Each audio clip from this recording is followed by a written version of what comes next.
Men are almost a 10 times higher risk for suicide than divorced women. Now, I have gotten more than I want of my share of calls from people that they're suicidal, and it's terrifying. And some of them are not in the United States. I've even called 911, seeing to figure out if somebody in Scotland, how I could help them out. I mean, it's terrifying. Guys, we make less income, 12% lower than our counterparts, just because we're just not productive. And I mean, we're just not there. We're not present. We're too busy doing other stuff, trying to move on when we're not. We're kissing our ass or whatever. Then we lead to isolation, and that's going to lose a lot of people. I mean, there's the shame, and we're going to get into that a little bit, of the shame that goes on. And the experts say that it takes about 2 years to feel stable again, and many never fully recover. But there's data to show that guys can actually recover much stronger than they even went into the marriage, if done correctly. And what I found interesting was that the data shows 2 years, so stick to that number.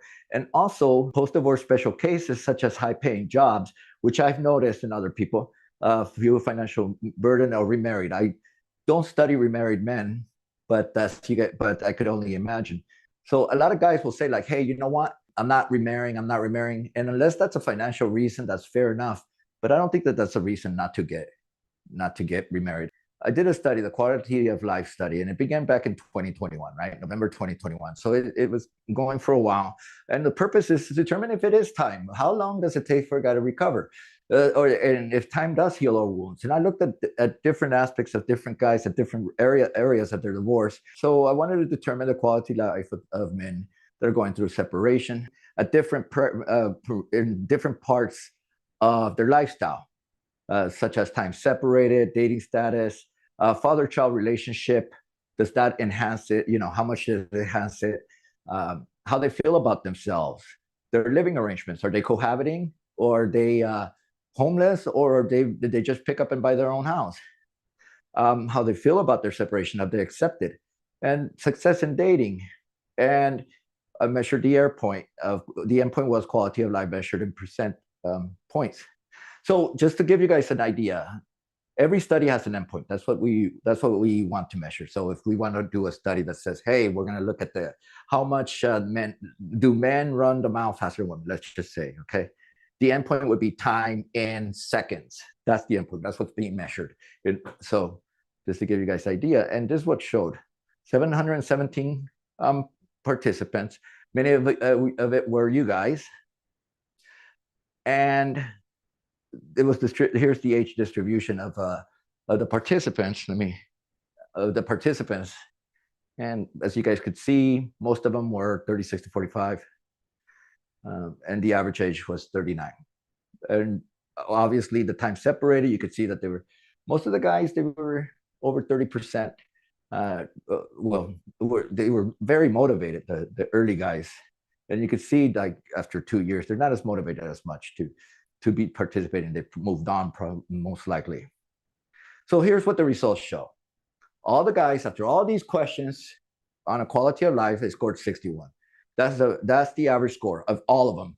Separated, be it you, be it R. Kelly, doesn't matter who it be, Aguayo, doesn't matter, right? So everyone scored, like when they put the scores together, they scored 61. Now, the standard deviation was 13, meaning that anything above 13 plus 61 was really good. They recovered pretty well. Anything less than more than 13 points less than or less than 48 points, they were poor responders. Their quality of life was heavily affected. And I think you guys saw one of my videos, I'm not sure, of somebody that was in Norway, I want to say, that he scored extremely low. And it was too concerned that I was worried for his health, that it might do something. But the lowest scored was 28 points. I'm sure it was him. And 95 points was the highest score. And that was definitely not me. I think I scored in the mid 80s or high 80s. So what was shown? The average guy, the sooner the divorce, the sooner they're going through it, 55 points. Within 3 to 6 months, you could see it improved. The quality of life improved somewhat.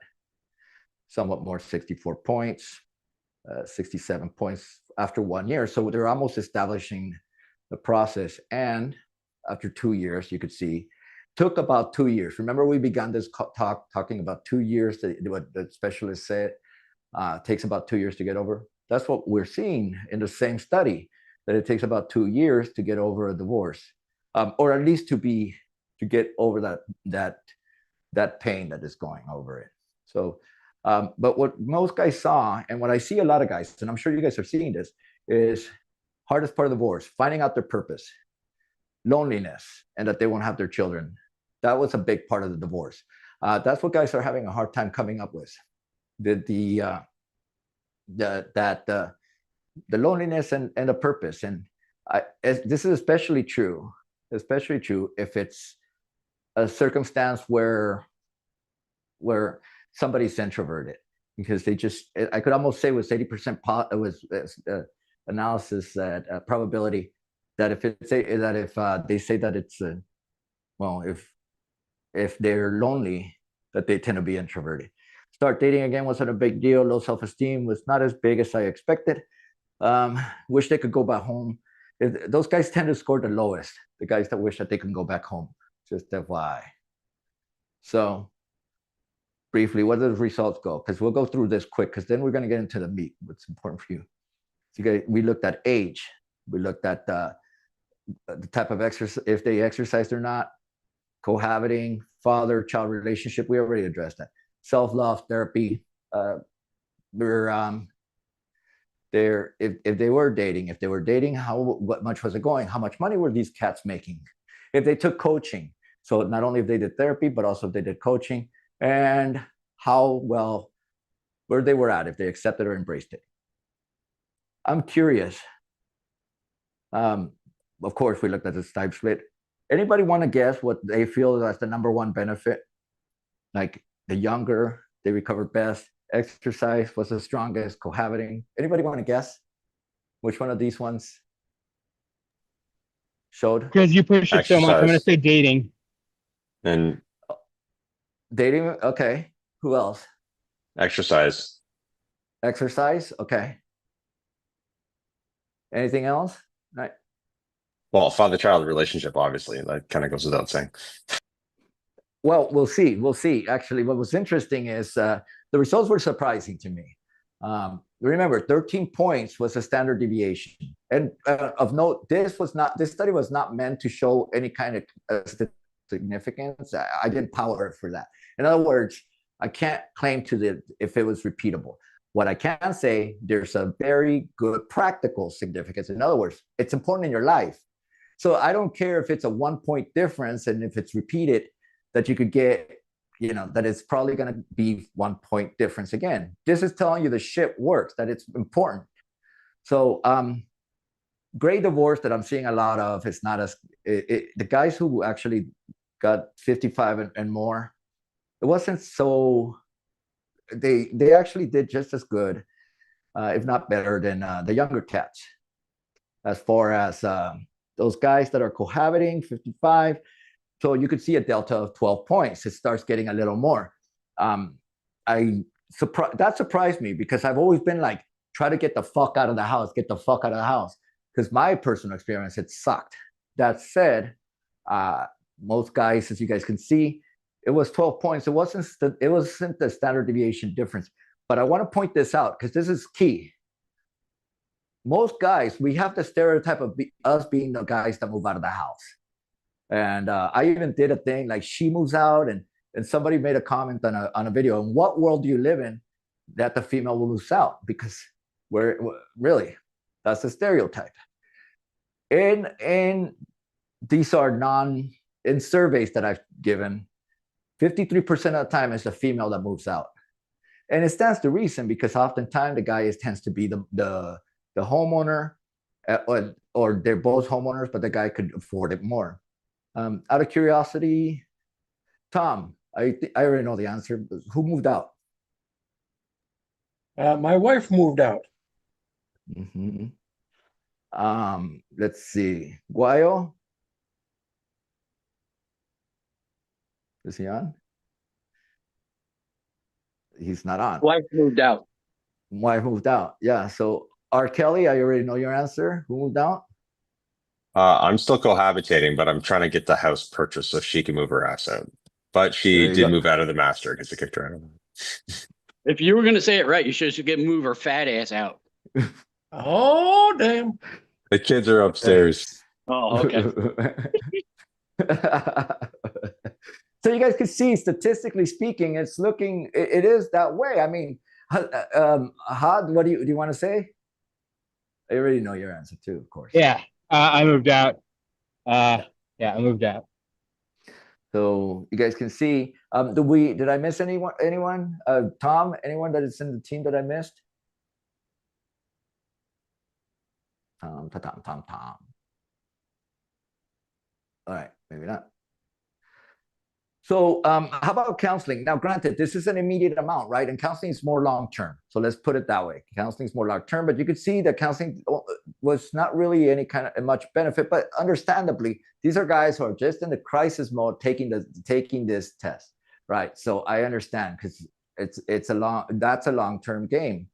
Just out of curiosity, I did a part in the study, looked, they've seen the videos of YouTube, and 7-point delta, which is because there's approaching a lifestyle change. It's kind of addressing their lifestyle change. It's more immediate. It comes with answers. And I always say that the channel comes with answers and some tough love, which I've been giving a lot of lately. Exercising. I think, well, I know Ha can do it. And R. Kelly, I know that he mentioned, I believe it was the difference. Exercises surprised me. 14 points, so 1 standard deviation difference. I really thought it was going to be a lot stronger than that, but that's what the data shows. So, but that's good enough. And it could be for many reasons why people exercise: to look better. I don't care if it's to look better or if it's to feel better, for the cognitive changes and stuff. But that's key right there. I wanted so bad to do part in meditation, but not enough people meditate to have made this any kind of significant change. But it would have been very powerful to do that, because I feel like that's so underrated. Now, I thought this was funny. I don't feel they were attractive. 51% versus guys that felt attractive. 66%. So a 15-point delta. So how they feel about themselves is completely important. But what I found interesting was that, if you guys can see, I did a video on this, that most guys overestimate their looks. And an overwhelming amount of guys said that they were attractive. What's the question is, I'm not bragging, but I feel I'm attracted to the opposite sex. An overwhelming amount of cats said that they agreed or strongly agreed versus strongly disagreed or disagreed. So 16% not, 60% attractive. So we tend to do that, and we tend to talk a lot of shit about the opposite sex, when in reality they tend to be more normal, much more normal than we are. Any questions? Anything? All right, now let's continue. I just wonder about the injury aspect of it. I know that I had to go back and slowly go back into working out. Do you know about injuries and how they affect the exercise score? No, not only at a, how can I put it? Only for my own reasons, on a personal reason. Anecdotal data, I would say, probably is the best I could give you. And to me, that's misery right there, because there's different types of pain. Touching onto something, there's different types of pain that guys undergo, and there's the worst type of pain, which is like a headache kind of pain, it's agonizing pain. Then there's good kind of pain, believe it or not, which is the DOMS, delayed onset muscle soreness. And at least the pain that I see when it's injury tends to be more of a agonizing pain. Anything you want to add to that? No, you asked a question, but yeah. So I see a lot of guys, they're older in life, they feel like they can't get in shape, or they've got injuries, and they're like, my life is over. So there's a book called Built from Broken. It has some physical therapy and rehab, but PT for me was very helpful because I had very low self-esteem, and I thought, hey man, I got bad knees. I won't be able to get into shape. Thanks to you, Rene, I'm down 40 pounds, but I had to do that PT. I was just curious if other people's injuries are getting in the way of them getting in shape. And, they're making these excuses that I'm 50 or 60 or whatever, because there exist exercise methods that can prevent injury. So. Ha, I know I've been calling you Ha all day throughout this. Do you mind if I share a little bit about, do you want to introduce yourself? Yeah. I'd rather you do it than So my name is Hassan Monin. I'm board certified psychiatrist, an addiction medicine physician. I'm also a child psychiatrist, but I am a acolyte or a disciple of Rene. Yeah, so. Right, dude. He called me in the middle of the night, asking me what I'm wearing. Yeah. But thank you, Hassan. So it's okay if I call you Hassan now. I've been calling you Ha on purpose. Okay, cool. So, all right. So, as they say in the porn industry, the money shots. Where's the beef, right? Where is the real information that you guys are going to get? All right. So, question 5 was the mean one. Well, it's like the bad daddy of them all. Question 5 asked the questions how they're handling the divorce. And it was, I keep trying to get my ex back. I'm starting to lose hope. I know it's over and I'm hurting. I've reached full acceptance and thriving. So those are the 5 categories that guys can have, and they were scored accordingly. What you guys can see is the cohort, meaning the guys that took the test, they scored the lowest at 47. 47 was the average. They were trying to get their ex back, and I mean, is it important? I know the title of this is "Does Time Heal All Wounds?" I'll tell you guys what. Guys that were still separated after 1 year, they ended up having a. They also scored 47. So time doesn't necessarily heal all wounds. In fact, some of the worst conversations I've had with men are the guys that are going through this 10 years ago. They can't get it together. And that's my worst case scenario. That was my motivation. And I'm sure that's your motivation. Fuck that. You got to feel better. Now your house is on fire. So these guys, you could see that they're 47. They scored 47. It didn't matter if they were like yesterday or if it was a year ago. I mean, excuse me, if it was separated a year. It still affected them. Time is excrement, in my opinion. Guys that said that they're giving them their last hurrah, who are thriving post-divorce, you could see their quality of life. And this is of guys who were separated 0 to 3 months. There were questions in the study that I wish I would have asked, but I obviously can't go backwards. I didn't ask who chased the divorce, who wanted it. That was one thing. Who initiated the divorce? I didn't ask that. But that's the results that we're seeing. 0 to 3 months, guys that wanted their wife back, 47, 79, if they wanted it. And guys who were separated 0 to 3 months, 77 points. Point is, guys, fuck that. It's if you have to leave a level of acceptance. And with that comes purpose and direction and a lot of work. And that whole talking about your shit gets old. So, any questions? Not a question, Rene, but like one of the things I did when I started with you was I talked about my shit all the damn time, right? And I watched every damn YouTube video on TV and like everything. And it was really after I talked to you and you're like, you explained PTSD and da-da-da-da and stopped talking about it and enlisted my children. Like if I started talking about it, like smack me in the head kind of stuff. And yes. that was kind of the beginning of the turn. But so, yeah. Guayo, I call in my country, people who are Reds, we call them Guayos. So I call them, it's kind of like saying T-bone for Tony. But one thing that I would say is when I spoke with you, you were in bad shape. It was no bueno. But Yeah, I no, had, and you kept saying like, hey, I'm not like this. And I believed you. I mean, I believed you. So, but that was how long ago? Not very long ago. no, it's probably April or May when I hooked up with you. So Yeah. So yeah, that was not what, long ago. 6 months ago. Yeah. Yeah. Yeah. So I would bet that you're kind of like in the 70s now, or probably even better. So I mean, Yeah, I don't know where I'm at, you're but thriving, dude. You're always showing pictures.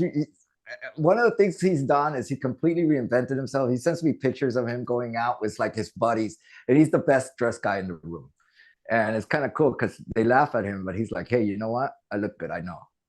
So I respect that.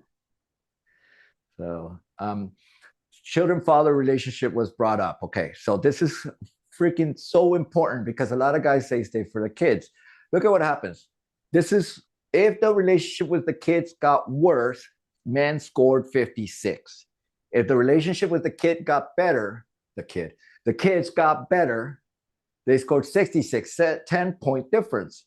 So what's important here is that it's not necessarily that it's 10 points is not going to make or break it. But yet it's the third most important part of men and their concern.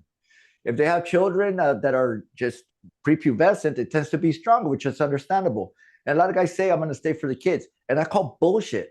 I think it's more they're staying because of their spouse, which is reasonable. They love their spouse. It's not a big deal. Why are they making that shit up? But staying for the kids is not necessarily a thing.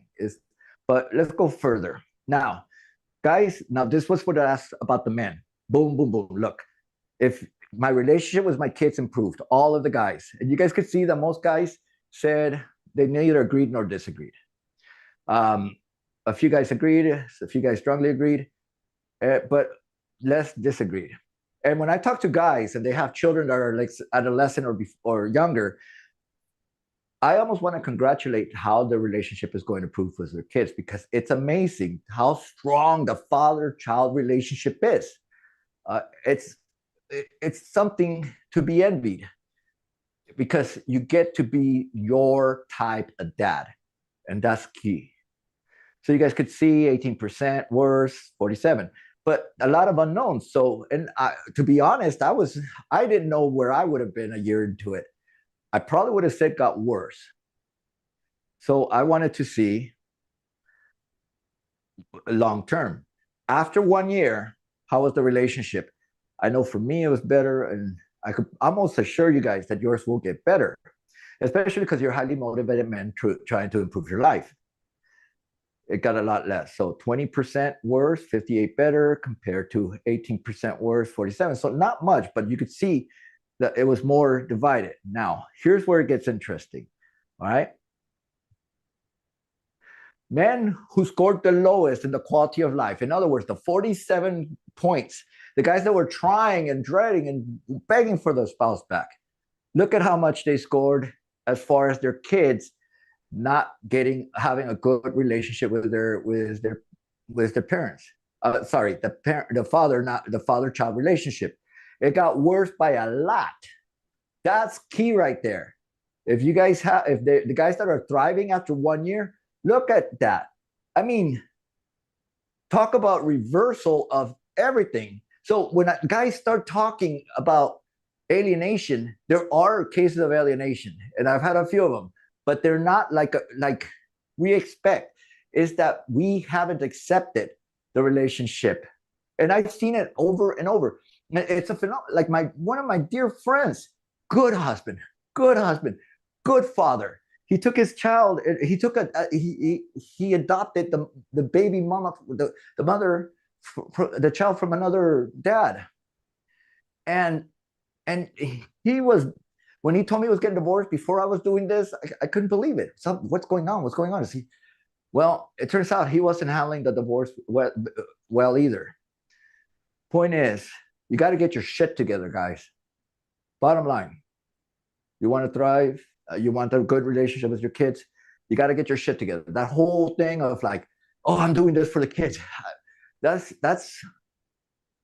the wrong way to go about it. You got to engage them. You got to be the protector. But you also have to engage them in your life. You got to keep it together and show that you're thriving. It kind of gets weird for the kids. It really does when they see their dad struggling. I remember my kids. One time I said, "You guys never see me cry," and after I cried, and I said, "You guys never see me cry," and one of them says, "Well, Orlando has, but I haven't." So they've talked about it. I saw dad cry. I'm sure you guys could remember. Hey, I saw my dad cry. There's few and far time between where they see their father crying. It's not. It's so that's because it gets weird for them. Point is that it's okay to have them see you cry, but it gets weird when they see you broken or feel broken. 71% got better, 15% worse if they're thriving. Look at the reverse. That's the first question. If you guys ever talk to anybody that's going through the relationship with their kids, that's the first question. Don't let them get away with alienation. First, try to rule that out. First, try to rule out this part. Somebody said how they feel about themselves. So if they're not happy with who they are, this is another main one. They scored 52 versus 75 points, so 23 points. That's almost 2 standard deviations of a difference. So this is going to be key. The thing is that it's a difficult puppy to define. I mean, love yourself. For guys, that usually means hiding in the bathroom alone, doing God knows what, you perv. But it really is more than that. So if you look at it in a sociologic way, self-love, if you look at it in an equation, it's your accomplishments, the acceptance of your circumstances, and your alignment with yourself, such as living your best rules. All of them divided by shame and self-criticism. Guys who are hardest on themselves suffer a lot. Shame also, the lowest way to live. All that multiplied by 1 plus self-awareness. You need to know who the fuck you are. You need to trust yourself. That's a big part of you guys know the program, the Strengths Finders program that you guys took when you guys came in. Yeah, to get to know yourself. So self-awareness is going to be huge, and because it's multiplied by the first part. Any questions? Yeah, do you have any correlation? Do you have any correlation between I'm starting to love with who I am with who's exercising? Because we know how much that changes the chemistry inside your body. When I ask guys what would make them love themselves the most, certain answers come in. But do I know the effect of it? No. Usually is be more confident, but then we have to define confidence. Knowing your weaknesses, but that's also one that I think is, I think we need to know our strengths more than our weaknesses and how to improve them. Losing weight, right there. Now that's another one that comes up. Those are the 3 key ones that come into mind. The guys respond when you ask them that. They don't say they say getting fit, but a lot of times they say losing weight. So that's why I kept it as losing weight. And a lot of guys will say to me like, hey, I feel, I've lost so much weight. I've lost 30 pounds. But there's a lot of anxiety that takes place when you're going through divorce. And there's a term that we often misuse in the lay press called anorexia. Anorexia, when we think anorexia, is people exercising till they get till they're basically disappear. And that's not anorexia. It's just, you're not hungry. You don't have an appetite. It's caused by medications. It's caused by stress. A lot of reasons why people become anorexic. I have coffee, I become anorexic. I'm always anorexic. So, and that's one of the main reasons why many guys lose weight during that time, high stress. Hassan, I don't know if you want to chime in here because you're the expert on that part. I think it's like 10 pounds of weight loss gets average person that's getting divorced. Average man loses 10 pounds, something like that. Loving yourself is more than just than those other definitions. It's more, you got to know who you are.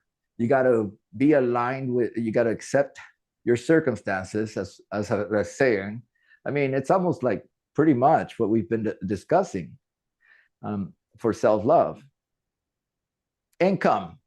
I think I mentioned at the beginning, and to pay attention to what the part that they said, that income, yeah, that was also seen as a main motivator.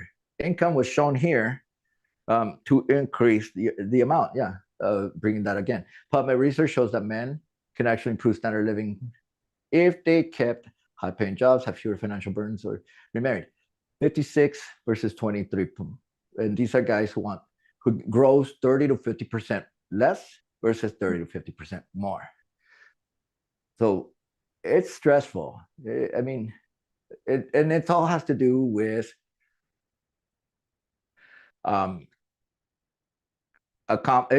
accomplishments and alignments to do what you want, and also the shame factor.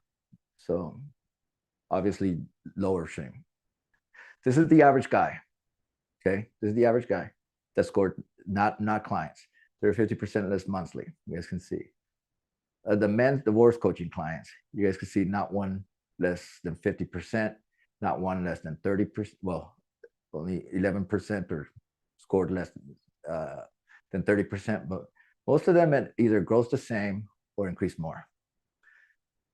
They just become high earners, and I think it's because goes back to the whole idea of they can focus more on the outcome, and that's one of the things that we have to do.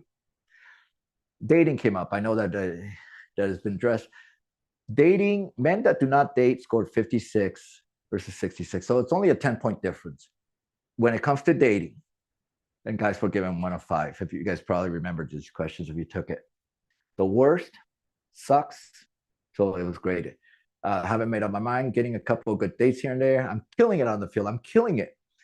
And so the men that said that it's the worst, they scored 51. But the guys that are killing it scored 29. Excuse me, scored 79. A delta of 29. I've seen guys say that they're not ready to immediately go out and realize that they have options, that they're not going to be alone, that they've been bamboozled, that they're not the piece of shit that their ex told them that they were. And then it does something to them.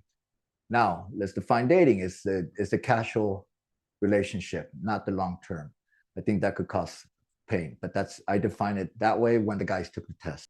29 delta, 2 standard deviations. And again, it doesn't have to do so much with them, with the getting laid aspect. It has more to do with, they realize they're going to be okay. There is a correlation between their success in dating and their acceptance. And you could see that as they start accepting, as they start having, killing it in the field, they start saying, I don't need so much my spouse. So yes, correct. If they're not, they're stuck. And that's one of the dangers of the guys when they do date, that if they're not having success, they swear it off. But the problem that we're having, and you guys could attest to this, you guys could attest to the group, that guys, we're victim of our own, we're victim, I don't even know how to say it, the victim of our own mentality, victim of our own, we're our own worst demons, I guess. So we mind fuck ourselves so much. And there's women, that's why it's believed women could recover better than men, or faster than men, because women undergo more self-development. They're more prone to seek help. Guys, most guys will say, I work out.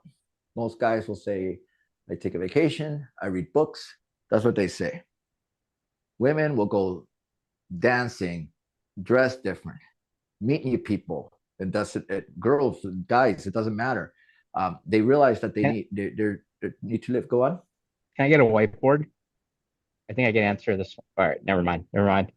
Or can you do a whiteboard? Can you do a whiteboard? I don't know how to do that, but I could give you the access. Tom? Let's see. I think I got the answer to that question that he asked, but I don't know. Let me see. Let me try to make you the co-host. All right. Give me a second. All participants could already do a whiteboard. Yep. All right. So all basically, participants? this is what happens.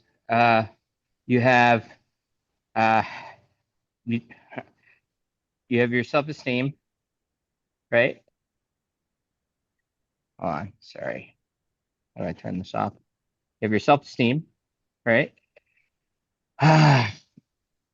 When you work out, you look better. So then you start dating, which then increases your self-esteem, which then makes you work out more. And it's kind of like a cycle. I can't do it. But yeah, basically, I think. Yeah, basically that it's a loop that happens. So yeah, basically when you work out, this is where it's got to start from. So whether you feel shit about yourself or you're getting dates, this is really where it starts from, at least for me, and when you start working out, I think the change you do, it is a two-way thing where you do start to get better, but really when you work out, you start getting more likes too. And then that boosts up your self-esteem. It works both ways, but I think that's the loop. I'll stop. Yeah. It also gives you the confidence to go talk to even to another guy and say, dude, you're killing it out there at the gym. I mean, if you look, you're more approachable and you're able to talk to people. It's a win every which way. So, Thank you, Rene. Thank you, Dr. Hassan. So let me go back.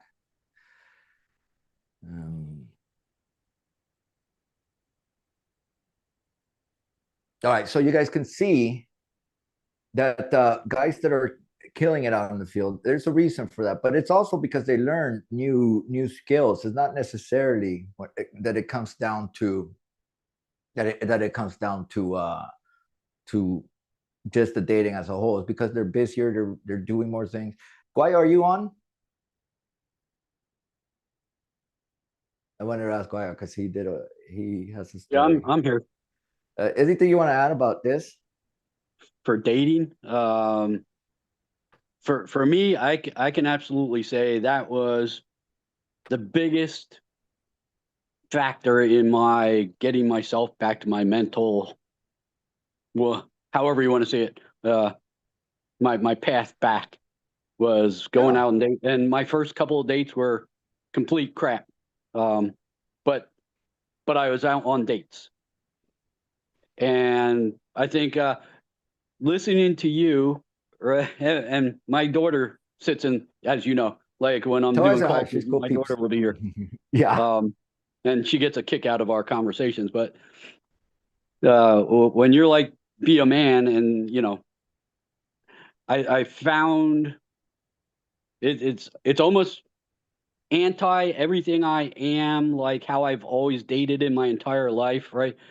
And to basically set some really clear boundaries. And the more boundaries I set, the more girls love it, right? And it's like, and it just started. And then when I changed my dress, like I liken it to the two piles of shit. And then one pile of shit goes into a clear plastic bag and a zip bag, and you put that on the shelf. And then the other one you wrap in a gold foil wrapper with a little red ribbon around it, put that on the shelf. And those are the only two things in the store. Which one are you going to buy? So I think when you talk about like dressing yourself up, the level of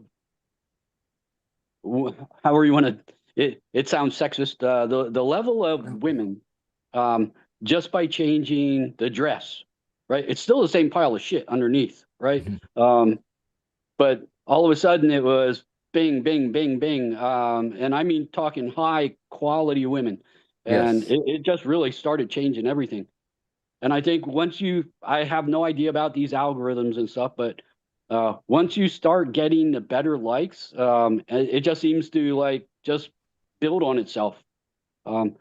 So I went from like the Krispy Kreme donuts, calendar girls in the beginning, like when I was just wearing my t-shirts and stuff, and move up to doctors and lawyers and like really high quality women that take care of themselves, financially secure, and so yeah, I can say everything you preach to me has worked out to the T. And maybe I've taken some of your stuff and put it to an extreme, but it was based No, on I what you love were. that. I love that. You guayoed it. You made it yourself, your own. You owned up. You ponied up, and that's the important part, gentlemen. That you know, what you put into it is what you get out. And for guys, when they're saying, "Oh, I'm not ready. I'm not ready," well, all right, you really, when giving it time is not the way to go about it. I think the data has been clear that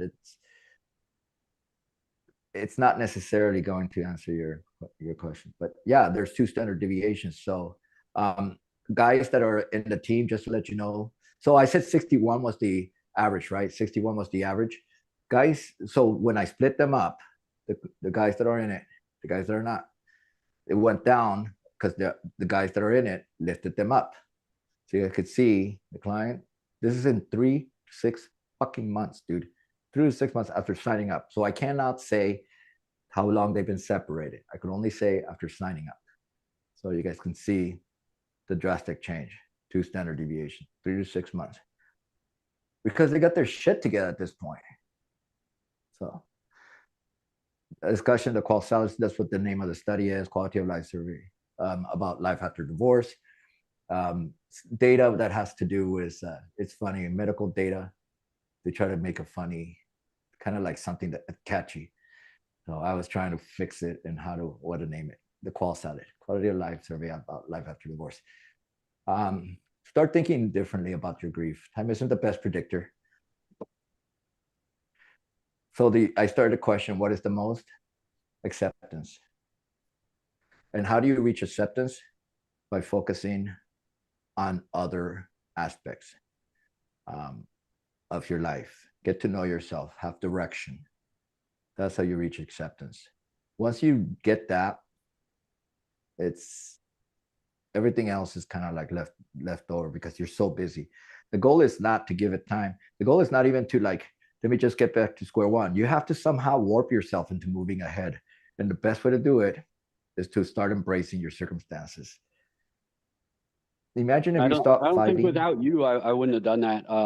Everybody around me, my family, friends, everybody, all they did was talk about time. Like, it's too soon. You got to wait a year. You got to like, everybody has some artificial timeline they threw out there, and you're like, fuck time. And so I adopted what you did, and yeah, it was the best medicine, dating and getting back out there and forcing myself to do it. Yeah, and you owe me a date actually. You and I need to meet. Yeah, you keep teasing me, but I don't know. Yeah, so, but no, it's really getting the fuck out and just. But the reason why is because you're focusing on something else, right? It's like an addiction, and not me. I'm a recovering alkie. As a matter of fact, I know I work out with this hat. It's my AA hat.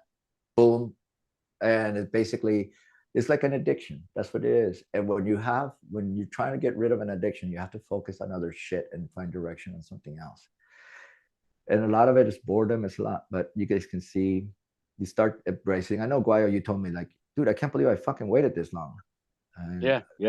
After I got started, I couldn't believe I waited. And we're not talking long. We're talking like 6 months from separation from all that stuff, and 3 months of hell. And then it was just like when I started getting out there, took a month and a half, and then it was like off to the races. It was crazy. Dating 29 points, self-love 23 points. I think we need to do better at the self-love and economic impact, 17 points. So those were the key 4 ingredients to development, to moving past your recovery. So, but the big thing is how you handle your divorce is going to be key to your relationship with your kids. If you guys don't get that by now, please study the effects. Please tell other people that are suffering. Yeah, I'm surprised this isn't out, man. Honestly, this is like when it comes to the risk factors for suicide, single man, divorced, no religion, all these factors come in, alcoholism. But this is like basic stuff. They never teach the positive. I mean, they have ACT therapy or ACT therapy. It's a type of cognitive behavioral therapy. And the first rule is acceptance, right? It's radical acceptance. And it's such a common thing that is not taught in divorce, especially men going through divorce. There's so much women's divorce advice, but just, yeah, biting. Go on, but And yeah, it's just this concept of reinvention that you give, man, like that it's just like a chance to be reborn and select, I'm going to choose this. People, like we talked about, it's like a death. And then people actually make it a real death rather than an ego death. Like, I don't know why this is not more taught, man. This is great stuff.